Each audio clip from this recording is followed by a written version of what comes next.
خدمت شما عرض کنم که چون زمانمون رو نمیخوام از دست بدم بلافاصله میرم سراغ اصل مطلب. شهروندی که روبروی من نشسته و به سبب شهروندی حتما برای ما گرامی و محترم هم هست، در سابقه زندگی خودش سالهایی رو به سرقت گذرونده، سرقت خودرو. در هماهنگی با فرماندهی محترم نیروی انتظامی استان تهران و رد و بدل کردن تصاویر و اطلاعات، ایشون که داوطلبانه مراجعه کرده بود که آموزش‌هایی رو در اختیار مردم قرار بده، به سبب اینکه خب سرقت خودرو جزو اتفاقات رایج هست متاسفانه. گروه سردبیری هالا خورشید همونطور که عرض کردم با مشورت پلیس محترم سرانجام تصمیم گرفت که ازشون دعوت بکنه داخل استودیو تشریف بیارن. مدت خیلی طولانی هست که ایشون این پیشینه نادرست و ناپسند رو کنار گذاشتن و شغلی رو برای زندگیشون انتخاب کردن و حالا به صورت شرافتمندانه در جمع هموطنهاشون دارن زندگی میکنن. شاید این تصمیم که بیان به هموطنها دقیق اطلاع رسانی بکنن هم به نوعی وجدانشون رو یا ذهنشون رو نسبت به این ماجرا آرامتر و آزادتر بکنه. برای من جالب بود که خودشون گفتن که جلوی دوربین میشینم، مشکلی هم ندارم و فقط یه عینک میزنم. منم با کمال میل گفتم که حتی حاضرم پشت به دوربین بشینین. گفتن نه، روبروی دوربین نشستن جناب آقای امیری نازنین. قربان سلام عرض کردم، صبح عالی بخیر. متشکرم. خوش آمدید به استودیوی ما. اول با بیننده هامون سلام علیک بفرمایید، بعد سریع وارد گفتگو بشیم. من سلام عرض میکنم خدمت کلی هموطنان عزیزم. انشالله که امسال بتونیم یه کاری بکنیم برای عید، یک جورایی سرقت‌ها رو بیاریم پایین، یه جوری عذرخواهی بشه که من چند سال گذشته تلخی داشتم و یه جوری مردم رو کاری کردم که مردم ناراحت بشن. انشالله بتونم جبران کنم براشون که برای این سال نو یه هم خنده، همینی که امنیت باشه برای ماشین، خونه، همه چی. الهی آمین. یعنی فرمایش خودتون هم اینه که برای راحتی وجدان و کمک کردن به هموطن‌ها الان دارید مصاحبه. 100%. چند سال شما سابقه سرقت دارین آقای امیری یا داشتین در قبل؟ حدود 30 سال، حدود 27 سال اینجوری دیگه. باید بگم چجوری من از سال 63 سرقتم استارت خورد. چجوری؟ شلوغ بازیم. چون که مثلا من عاشق رانندگی بودم، عاشق هیجان بودم. بعد دوست داشتم رانندگی خیلی دوست داشتم. بعد چون که ماشین نداشتم، داشتم ماشین رو شبا میذاشت تو خونه ما. یه داشت بزرگ دارم. آره ماشین یه ژیان داشت، میذاشت تو خونه ما شبا. خب بعد من شبا که اون میرفت خونهش، ماشینشو میذاشت خونه ما، خودش میرفت خونهش. یه دو سه تا کوچه پشت ما بودن. بعد من شبا ماشینشو روشن میکردم، میرفتم در ماشین رو باز میکردم، با هر جوری میشد. تازه اولین چیزم استارت اونجا خورد، سرقت ماشین داشتم. بعد دیگه روشنش میکردم، میرفتم دور تا دمدمای صبح ماشین رو میاردم میذاشتم تو حیاط خونه، میرفتم میگرفتم میخوابیدم. بعد داشتم که میومد یه جوری بعدم فهمید که زمستون بود، بعد اومدید ماشین موتور داغه. اینجوری فهم؟ آره اینجوری فهمید که این ماشین تکون خورده. این ماشین اون ماشین نیست که الان تو ماشین گرمه. ماشین دست گذاشت رو کابود، گفت کیوم هست؟ ماشین گرمه، این ماشین روشن شده. گفتم نمیدونم. و شما چند سالتون بود اون موقع؟ فکر کنم سال 64 و اینا. نه خودت چند سالت بود؟ همون 11-12 سال. 11-12 سالگی هم پشت فرمون میشستین؟ هم ماشین؟ آره ماشین داشتیم. قفل میکرد ماشین و قفلشو باز میکردین؟ قفل فرمونشو یه قفل داره فابریکی، اونو باز میکردم، از پشت جیسرش میکردم، روشن میکردم، میرفتم دور میزدم، میومدم میذاشتم سر جاش، همه رو جا میدادم که نفهمه. یعنی از 63 با سرقت اتومبیل برادر خودتون آغاز میشه؟ بله. بعد چجوری این، خب حالا شاید به نوعی شیطنت نوجوانانه اسمشو گذاشت، شلوغی چجوری میاد اصلا سمت سرقت؟ چون پرونده های سنگین دارین در پلیس. من چون عاشق رانندگی بودم و وضعیت مالی هم اون بچه بودم، وضعیت مالی آنچنانی نداشتیم که همه جور ماشین در اختیارم بذارن، همش دنبال رانندگی بودم، همش دوست داشتم من یه جوری راننده خوبی بشم، یه ماشین زیر پاتون. آره. بعد دیگه اولوش سال 67 خب به عملیات مرصاد اونجا چیز شد دیگه، آره منافقین حمله کردن و اینا. ما تو اون محلمون که به اسم باغ ابریشمه، باغ ابریشم کرمانشاه، یه محله‌ای داریم همه همدیگه رو میشناسن، همه دوره همه. بعد دیگه همه خالی کرده بودن، نزدیک شده بودن دیگه، منافقین نزدیک شده بودن، محله خالی شد، محله خالی، هیچ کی نبود، کلا شاید بگم 10 تا خونه تو چیز نبود. من اون موقع تو نونوایی کار می‌کردم، بعد یه همسایه داشتیم به حالا نمیدونم تو سپاه بود تو کجا بود، یه توییتا دستش بود میومد مثلا وسیله چیزی لازم بود میبرد برای مثلا رزمنده ها. بعد مادرم ازش پرسید، گفت چجوری داستان نذاری بیان رو به جلو؟ خب گفت اونم مادرم گفت مگه میشه نرمک دست من نیست که، ولی خب هیچی نیست مردم بخورن، هیچی نیست، سخته، همه تیکه پاره شدن، نمیدونم سال آخر جنگ هم بود. آره خیلی سخته، هیچی نیست. اگه کمکی، ما نون، تخم مرغ فلان همه جمع می‌کردیم، هر جوری میشد می‌رفتیم اونور، نون تخم مرغ مثلا برای خانواده خودت. نه جمع می‌کردیم ببره بده اونا، برای خودمون که به هر حال بود اینجا، ما تو محله بودیم، نونوایی بود فلان، درست هم. ولی الان این چه ربطی به ماجرای سرقت؟ خب همون دارم اجازه. بعد من مثلا میرفتم نون خودم درست، هیچکی نبود، پر تو چیز نونوایی آرد بود، کسی نبود که درست کنی، با رفیقا میرفتیم درست می‌کردیم. کسی نبود که اصلا نون درست. آره خودم چون مثلا اون موقع مثلا نون میفروختم و وابری میکردم اینا، دیگه کم کم زدیم. یعنی وجدانه اون موقع کاملا به راهه. آره اصلا برای دیگران. آره میگفتیم مثلا چرا مثلا اینا مثلا نون نباشه بخورن، الان مثلا بخوان دشمن به ما حمله کنه، من گفتم بذار بهشون نون و تخم مرغ و نمیدونم این چیزا برسونیم. خب با این همسایه‌مون مثلا 2 بار بهش دادیم، یه بار باهاش رفتم تنگ مرصاد. خب اونجا دیدیم یه ماشینی این چیزا که مثل ایرانی نبود، من توجهمو جلب کرد. اینجا ماشین، اوه ماشین، منم عشقم ماشین.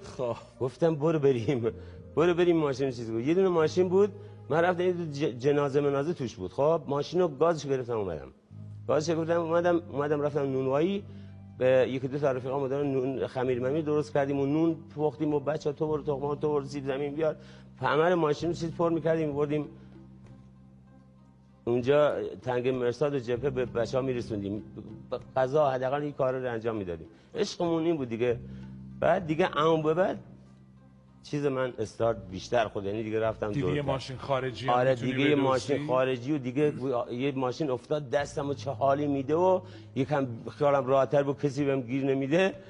خب گفتم این ماشین داشتم نیست الان صبح بیاد براش دست من، حالا فعلا یه روز 2 روز یه هفته اصلا معلوم میشه کلا میشه مال خودم. اون موقع نمیفهمیدم که چی به چیه. چند سالت بود اون موقع؟ فکر کن 67 فکر کنم میشد 17 سال 15 سال نمیدونم دقیقاً، چون ذهن خیلی عجیبی بوده. آره دیگه بعد اون دیگه حالا دیگه جنگ تمام شد و فلان، ما دیگه کلا عشق ماشین میخواستم مثلا همه رو تست کنم، مثلا گفتم پیکان سوار شدم بذار مثلا پریدم سوار شدم، پرید سوار میشدم گفتم پژو رو سوار میشدم گفتم این اون یکی پله رفتیم جلو. پس موضوع کسب درآمد نبود؟ نه من فقط می‌خواستم بگم من بد نبودم، ادعای آدمی بد در می‌آوردم، چون که باید این کارو می‌کردم. مثلا ماشین الان من شاکی ندارم که این چند هزار تا خودرو بردم، شاکی ندارم. یعنی چی؟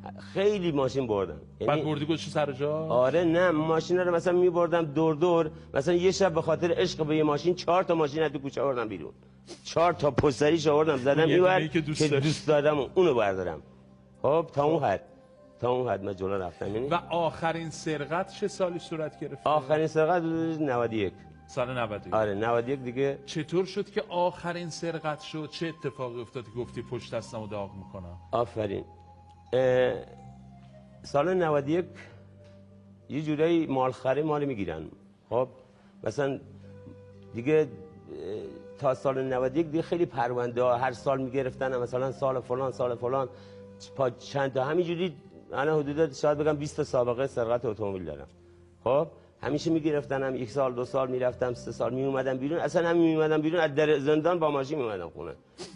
یعنی در زندان در زندان با ماشین میومدم خونه. یعنی اصلا توبه تو کارت نبود؟ نه توبه چی بود، اصلا مخم کلا حالا نمیدونم تو جنگ بم خورده بود، موج گرفته بود مال چی، کلا همش تو فاز این بودم که باید برم ماشین بیارم، باید من رانندگی کنم، باید تک تک اینا رو اینو به شوخی گفتی یا واقعا در زندان میومدی بیرون یه ماشین دیگه؟ آره آقا، حالا شاید در زندان یکم ایورتر. خب حالا شاید در زندان یکم ایورتر، ولی من پیاده نمیتونستم راه برم. میدیدم مردم دارن با ماشین میرن، من پیاده مثلا کلا شنیدم فرمانده کلانتری بهتون میگه آقا تو خسته نشدی، ما هی میگیریم هی برمیگردی. آفرین، بله بله. بعد دیگه سال 91 که ما رو گرفتن بردن اونجا، من تا اون موقع بچه نداشتم. میرفتم میومدم بیرون، همش بچه نبود. خود دیگه میرفتم میگفتم حالا کسی چیزی. اون موقع که گرفتنمون 10 روز من تو بازداشتگاه بودم. بعد 10 روز من آوردم بیرون. یکی از مامورین نیروی زمین که خدا پدرش رو بیامرزه بهم گفت امیری تو بس نیست، بس دیگه، تمومش کن. گفتم نمیدونم چیکار کنم، اصلا نمیدونم کجا دارم میرم، خودم نمیدونم با خودم چندم. تو میگی بسش کن، من نمیدونم چرا همینجوری تخت گاز دارم میرم. بعد گفت بس دیگه، تمومش کن. گفتم باشه چشم، یه کاریش میکنم. بعد گفت بچه‌شو بیاریم ببینه. گفتم بابا ایسکای ما رو گرفتی جناب سرنگ فلان. گفت بچه‌شو بیاریم ببینه. گفتم امکان ندارم چه چیزی بچه‌شو بیار ببینه، اینا نمیذارم من بچه‌مو ببینم، مگه میشه هم چیزی. چند وقتش بود بچه فکر کنم 2-3 سالش بود. سال بچه‌م سال 26 اسفند 88. 3 سالش. آره ما رو 91 گرفتن. خب بعد دیگه گفتم بچه‌مون با ما داره من چیز میکنه، میخوان لحاظ بچه مثلا عذابم بدن. آره عذابم بدن یا فلان داستان چیه. یهو دیدم یکی مامورا که منو میشناخت بچه‌م بغلش آوردش تو. رها بیا اینجا. دختره؟ آره دخترم رها بیا اینجا ببینم. آقا رها رو یه جوری بغل کردم که من 10 روز تو بازداشتگاه بودم، موهای صورتم یه ذره اومده بود. من جوری رها رو بغل کردم و تو سینم اینو فشار میدادم که وقتی که عجزم گرفتنش کل صورت رها، این ریشی است که میزنی جوش میزنه، کلا صورت رها فشار داده. آره کلا اصلا دست خودم نبودم. عدم دختر بچه میگم برکته اینه دیگه. یه زندگی رو عوض. بعد اومدی بیرون و دیگه تصمیم گرفتی که ترک. گفتم جناب سرنگ تو بمیری دیگه نمیکنم. برا گفتم تو بمیری جونی بچه نمیکنم. گفت بار دیگه تو همش اینو گفتی. گفتم تو بمیری نزدم تا حالا. گفتم تو بمیری نزدم. من الان نمیتونم ثابت کنم که نمیکنم، باید گذشته زمان بگذره که بدونی من به تو بمیری درست دادم. الانم خدا رو شکر حدودش 7 سال 6 سال 7 سال حدودا گذشته. گذشت. و من از پلیس محترم پرسیدم تو این 7 سال هیچی، اما پلیس اعلام میکنه که جزو ماهرترین سارقان هم بوده. حالا اینی بگم که بعضی شاید من چون 2 سال پیش زندان بودم سر سرقت ماشین. حالا اینو بگم حالا آفرین. باز چرا؟ یه دونه برام پاپوش درست کردن. خب از دوستام آوردن کرمانشاه، یه ماشین رو گذاشتن مثلا دورور ما که این ماشینو بچسبه به من. این کیومرث سمیریه. ماشین از 6 کوچه اونورترش باشه میچسبه کیومرث سمیری. ببریم اینو بدیم بهش. گفتم آره حقم داره. آره ماشینو اما گرفتن. گفتم اونجا گفتم چیزه بابا این مال من نیست فلانه، شما بگین بپرسین ببین داستان من چیه، مال من نیستی. بعد گفتن نه تو کیومرث سمیری، تو برو بریم. ما رو دادن تهران. ماشین مال تهران بود. ما رو کرمانشاه، روستاهای کرمانشاه گرفتن دادن تهران رفتیم پیش قاضی. بعد از چند مدت خب رفتیم پیش قاضی. گفتم آقا قاضی شما الان اینجا جای حضرت علی نشستید، میخوای قضاوت کنی، فقط یه اول بذار من چند تا نکته رو بهت بگم بعد قضاوت کن. من الان با این پرونده قضاوت کن. من الان با این پرونده خیلی درست سیاه جسم هیچی معلوم نیست. آره با این پرونده سیاه شما الان کلا میگه اینو اعدامش کنید دیگه، اصلا احتیاج حرف بزنی. اجازه بده من 2 دقیقه حرف بزنم حداقل. بخشش لازم آره نیست. بخشش لازم نیست. آره اینجوری بذار من 2 دقیقه حرف بزنم حداقل یه ذره آب بده بخورم بعد منو سر ببر. یه دقیقه وایس سریع تصمیم نگیر. بذار منم حرفامو بزنم. خب ببینیم. گفتم من یکی هستم که کل آگاهی ایران رو میشناسن. تا اونجایی که یه دونه خلافکار یه دونه دزد تو ماشینه باید منو بشناسن. من خلافکارای خیلی زیاد رو میشناسم ولی اکثرا اونا منو میشناسن. حالا من شاید تک توکی که تازه اومدن توی این رشته نشناسم. تازه تغییر رشته اومدن توی این رشته نشناسم. خب همه رو میشناسم. خب آقای قاضی من یه آدمی بودم که مثلا الان برم بیرون بیام 3-4 تا ماشین خارجی میارم.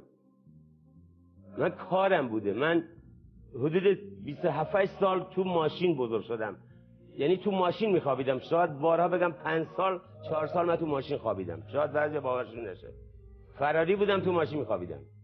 خب بعد یه استلام بگیر آقا قاضی ببین من کیم، سرقتام چجوری بوده، هر وقت میگرفتن با چند تا ماشین میگرفتن. اصلا این کوچولو موچولو آره اصلا این یه ماشین 82 پرونده تو باز کن ببین چیه. 82 الرده خارج. اصلا اینو به کلاس ما نمیخوره. آره به کلاس ما نمیخوره. من اینو دادن بهم که ببرم تقویت کنم برای تو پیست.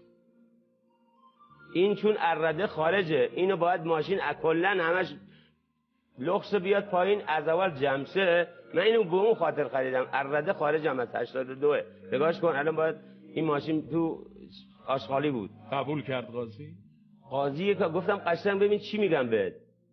اینا رو شنید گفتم قشنگ استلام بگیر ببین من اصلا این به کار من میاد. این چه کاری میکنه تو زندگی من بخوام ماشین سرقتی ببرم. خب میرم زیر ماشین خارجی خوش می‌ذارم زیر پام. نه اینی که اصلا نه موتور داره. مگه این ماشین خارجی ها رو میشه دزدید؟ بله میشه دزدید. ببین ماشین آقای رشیدپور ماشین 50% خودش دزدیده شده است. چرا؟ به خاطر اینکه چرخ زیرشه. میشه برده. آره دیگه چرخ زیرشه. خب ماشین 50% دزدیده شده است. یعنی کسی که بخواد بره ماشین بیاری ماشین چرخ زیرشه دیگه. این چرخا باید آزاد شن. مثلا فرمونش هم آزاد شه. حالا دیگه بستگی به این داره که شما چقدر مهارت داشته باشید. میگم مثلا این ماشینای خیلی خارجی مثل بی ام و بنز میگن اینا ضد سرقتن. ضد سرقت هستن بله ولی خب ولی از نگاه شما هیچ چیز ضد سرقت. از نگاه من هیچ چیز ضد سرقت نیست. بعد میانگین زمانی چی؟ چقدر طول میکشه که هر ماشین رو بدوزه؟ من الان تو اینستا خود آگاهی ازم تست گرفتن سال 91. بعد 8 ماه من آوردم بیرون میگه ماشین روشن کن. گفتم بابا من چشام نمیبینه. تو بازداشتگاه فلان بذار چیز کنیم.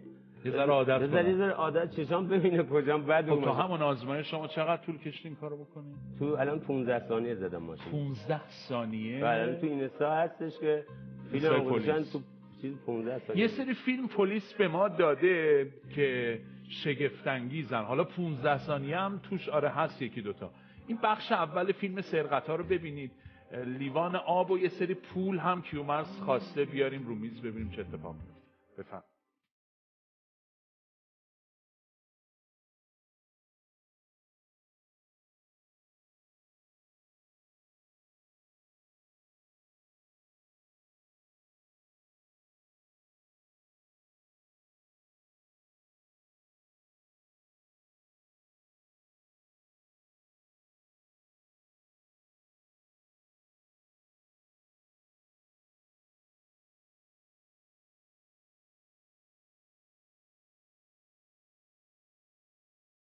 قضاوت کن. من الان با این پرونده خیلی درست سیاه جسم هیچی نمیگه. آره با این پرونده سیاه شما الان کلا میگه اینو اعدامش کنید دیگه اصلا احتیاج حرف بزنی. اجازه بده من 2 دقیقه حرف بزنم. حداقل بخشش لازم آره نیست. بخشش لازم نیست. آره اینجوری بذار من 2 دقیقه حرف بزنم. حداقل یه ذره آب بده بخورم بعد منو سر ببر. یه دقیقه وایس. سریع تصمیم نگیر. بذار منم حرفامو بزنم. خب ببینیم. گفتم من یکی هستم که کل آگاهی ایران رو میشناسن. تا اونجایی که یه دونه خلافکار یه دونه دزد تو ماشینه باید منو بشناسن. من خلافکارای خیلی زیاد رو میشناسم ولی اکثرا اونا منو میشناسن. حالا من شاید تک توکی که تازه اومدن توی این رشته نشناسم. تازه تغییر رشته اومدن توی این رشته نشناسم. خب همه رو میشناسم. خب آقای قاضی من یه آدمی بودم که مثلا الان برم بیرون بیام 3-4 تا ماشین خارجی میارم. من کارم بوده. من حدود 27 سال تو ماشین بزرگ شدم. یعنی تو ماشین میخوابیدم. شاید بارها بگم 5 سال 4 سال من تو ماشین خوابیدم. شاید بعضی باورشون نشه. فراری بودم تو ماشین میخوابیدم. خب بعد یه استلام بگیر آقا قاضی، ببین من کیم، سرقتام چجوری بوده، هر وقت میگرفتن با چند تا ماشین میگرفتن. اصلا این کوچولو موچولو آره اصلا این یه ماشین 82 پرونده تو باز کن ببین چیه. 82 الرده خارج. اصلا این به کلاس ما نمیاد. آره دعوت کن. من الان این نگاه چی میگن اوستاکارانه نگاه میکنم با چیکار داره میکنه. وقت داشت تلف آره وقت داشت تلف کرد. اونجوری نیست، راه اشتباه رفته. مشکل از ماست آقای مهندس فارسیجانی که مهمونمون دیر رسید. از یه طرفی هم چون خیلی سخت بوده این هماهنگی ها با پلیس محترم و اینها، اگر ما بتونیم به جمع‌بندی برسونیم برنامه رو خیلی خوب میشه. اگه بزرگواری بکنن دوستان پخش، یه کوچولو امروز من غلط کردم، یه کوچولو امروز زمانمون رو بیشتر بکنن خیلی ممنونشون میشم. خب بیایم به جنبه پیشگیرانه. میخوایم برسیم با حضور کسی که دیگه سلطان سرقت خودرو بوده. اولا که الان شما شغلی دارین طبیعتاً. بله 100%. چیه شغلتون؟ من الان شغلم عضو ارشد فدراسیون اتومبیلرانی تهران هستم. خب بعد دارم تو زمینهای رانندگی آموزش رانندگی میدم. این در رفتن ها از دست پلیس، یعنی کسی نمیتونه از دست من یکی در بره. من از دست همه در رفتم ولی کسی نمیتونه از دست من در. اون الان دارین آموزش میده؟ آره آموزش میدم. احیانا با خود پلیس هم میتونید همکاری بکنید. بله 100%. من پیشگیری. آره من نیرو انتظامی به قول معروف الان تازه دارن یه نفسی میکشن. شبانه روز باید دنبال من بودن تو خیابونا. خب شبانه روز باید دنبال من بودن. نصف مسئولیت های پلیس کم شد از وقتی که اومد چیز کرده. اون پولا رو چرا خواستی از ما؟ این پولا رو اینام داستان داره. آخه همه فکر میکنن مثلا دزد یا مثلا سارق مثلا باید حتما یا قیافش غضبناک باشه یا کاپشن خلبانی. این خلبانی آقا این همه کاپشن چرا خلبانی؟ آقا خلبانی منظور میگم مثلا این چیزا هستش که قدیمی و مثلا خب پف داره. پف داره. آفرین.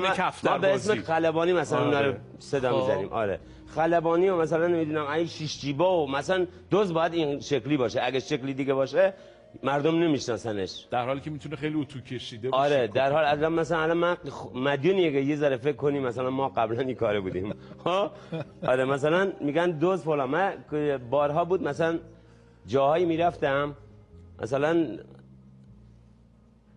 ماشین می آوردم، یارو پیاده میشدم ماشین میرفت، من میرفتم ماشینشو می آوردم. یه بار رفتم ماشین یارو بیارم، یارو برگشت زود، سری برگشت تا خواستم برم چیز کنم. یعنی شما رفتی داری ماشینو من اصلا روشن می‌کنیم؟ من خیلی زمان کماره. من یعنی رفتم مثلا در ماشین باز کردم رفتم تو اومد اصلا زیر شاید بگم 2 ثانیه بود. اصلا من فکر کردم رفت تو، تا رفت خونه اومد بیرون، تو رفت تو آپارتمان، بعد اومد بیرون دید من تو ماشینم.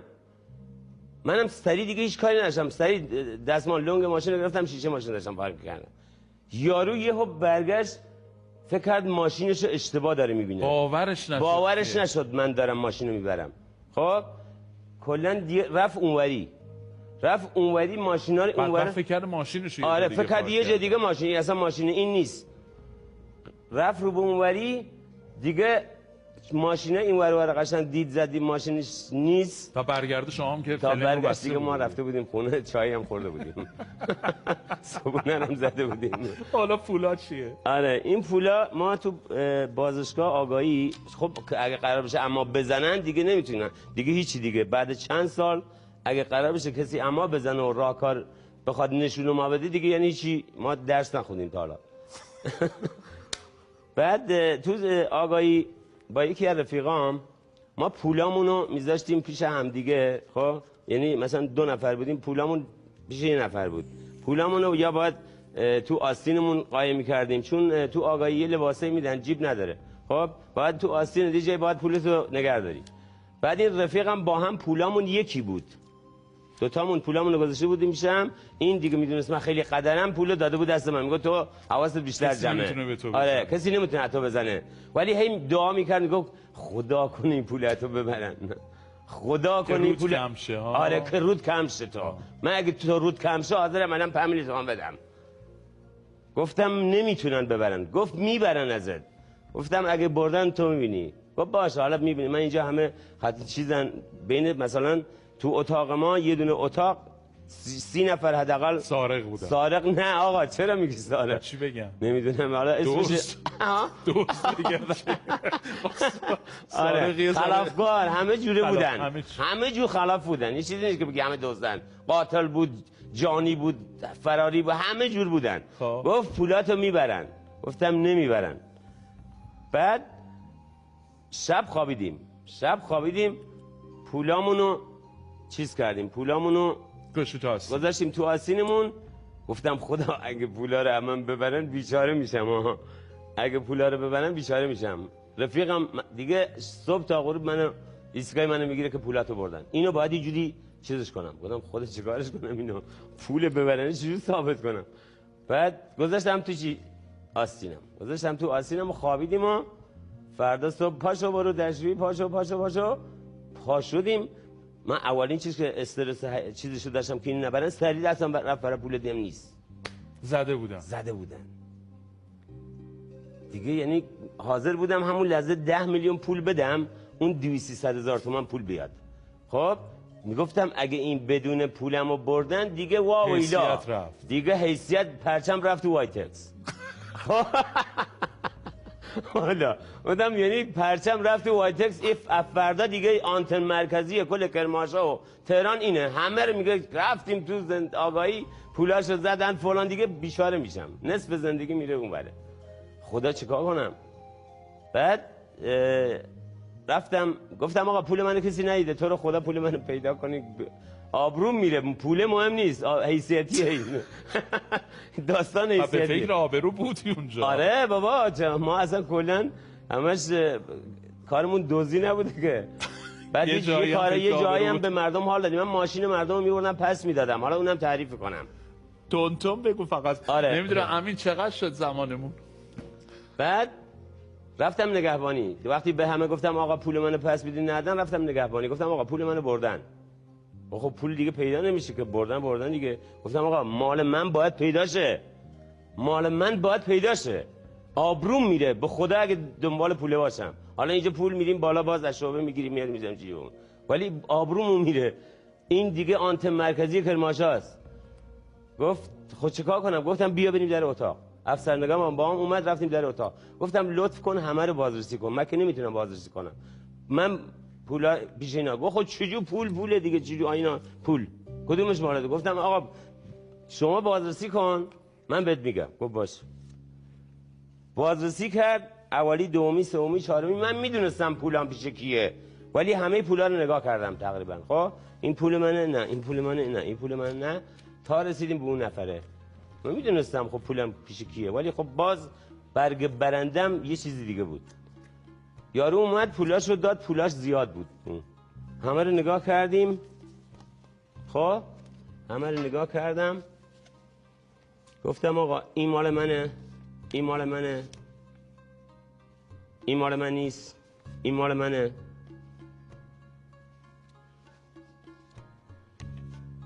این مال من نیست، این مال منه، نه این مال من نیست، این مال منه. الانم واقعا پولاشو ترکیب کردیم با پولای بچه‌ها. این مال من نیست، این مال منه، مال منه نیست، هست. اینا مال منه، اونا مال اونه. خود چجور؟ چرا از کجا فهمیدی؟ گفتم اینا رو بهش بده، اینا مال منه، خداحافظ. گفت چرا؟ چجوری فهمیدی؟ مگه شماره بندی، مگه سریالاشو عکس گرفتی؟ گفتم نه آقا، این اگه میشه این دوربین اینجا رو زوم کنه. خب گفتم این مال منه، این مال منه. پاره میکنی یعنی؟ آره همه رو شبی که چیز کرده بودم شب قبلش یه اینجوری جر دادم. آها. خب گفتم مال من معلوم، حالا اینا رو نگاه کن، اینا دیگه اونجوری نیست. خب یعنی در عین حال خیلی هم حساس بودی که دقیقاً مال خودت به خودت برسه. آفرین. یعنی... آره دیگه مال خودم دیگه، در حینی که گرفتم پولا رعایتاش منو کشته. آره گفتم اینا مال منه. گفتم اون یکی ها رو نگاه کن، اون یکی ها اینجوری نیست، اما اینا اینجوریه. کیومرث به خاطر همین هوش و خلاقیت در سرقت که ای کاش در یه راه دیگه به کار میگرفتی. من یه نکته بگم، تاکید کنم که همه شهرها آدم خوب داره، دزدم داره، آدم بدم داره، مختص به یک شهر و جغرافیا نیست. همه شهرامون میدونیم که داره. بنابراین اگر اسم از شهری برده میشه سوء تفاهم نشه. نکته دو این که ای کاش که در یک راه درست‌تری این هوش سرشارش رو به کار میگیره. خودش هم تایید میکنه. حالا برای اینکه از زمان برنامه هم بتونم استفاده بکنم، کیومرث خیلی الان دوست دارن که تو به عنوان کسی که توبه کرد گذاشت کنار، آموزش هایی بدی که ما حد اکثر جلوگیری رو از سرقت ماشینمون بکنیم. بله 100%.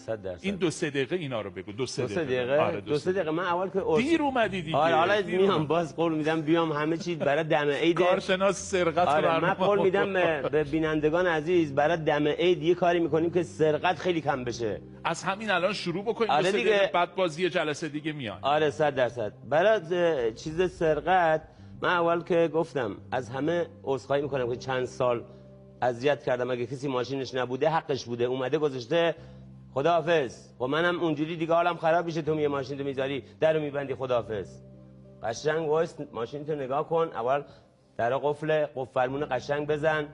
خب قشنگ قفل فرمون بزن، زنجیر رو ول نکن رو فرمون، بگو چه میدونه دزد فلانه. محکم ببند فرمون سمت جدول بچرخون، فرمون قفل رو محکم بزن. فرمون سمت جدول راست باشه. من ماشین بردم 3 تا قفل داشته، زنجیر، عصایی، پدال. من بردم، کسای دیگه نمیتونن ببرن. شاید بتونن ببرن، خیلی کمن. اونایی هم اگه بخوام ببرن من میشناسمشون. خب نکته اینه که فرمون رو بچرخونیم سمت جدول. آره هر جا که ماشین رو پارک میکنی فرمون اول که پیاده میشی قشنگ دورور تو بپا.